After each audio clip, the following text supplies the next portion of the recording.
Well, hospitals in the entire state are using the drug Remdesivir to treat patients with COVID-19. But according to the Jackson Health System, the state exhausted its supply last week. Governor DeSantis had promised that a new shipment would arrive today.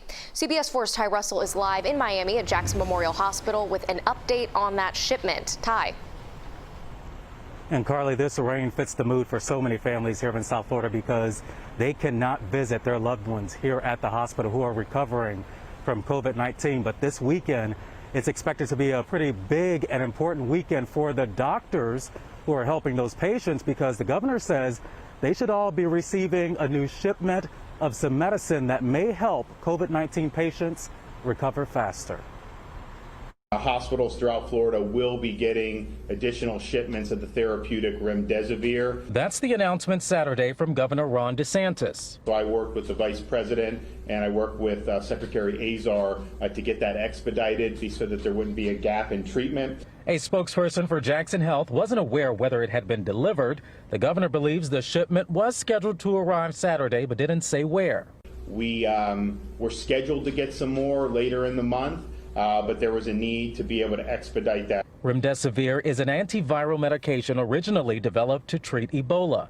The FDA approved its emergency use after a study showed it helped COVID-19 patients recover faster. That will be a lot of vials, and hopefully we'll be able to serve the patient's needs.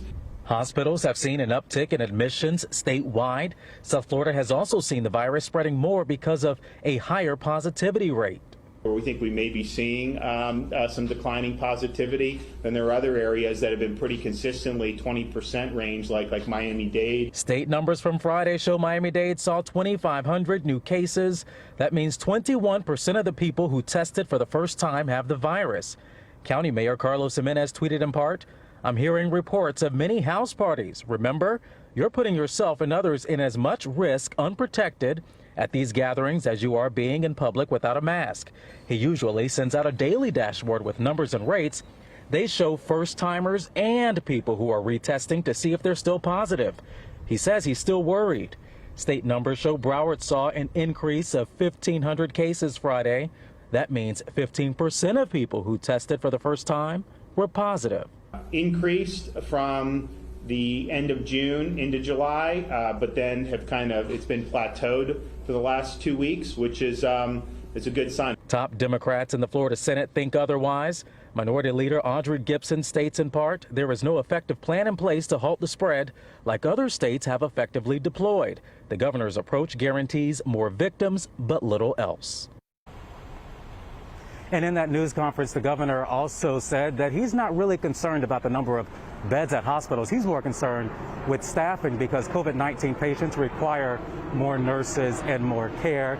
He's also pushing for more COVID-only facilities, and those are facilities to help those long-term care residents and those seniors who have tested positive. We are live in the city of Miami outside JMH. I'm Ty Russell, CBS 4 News.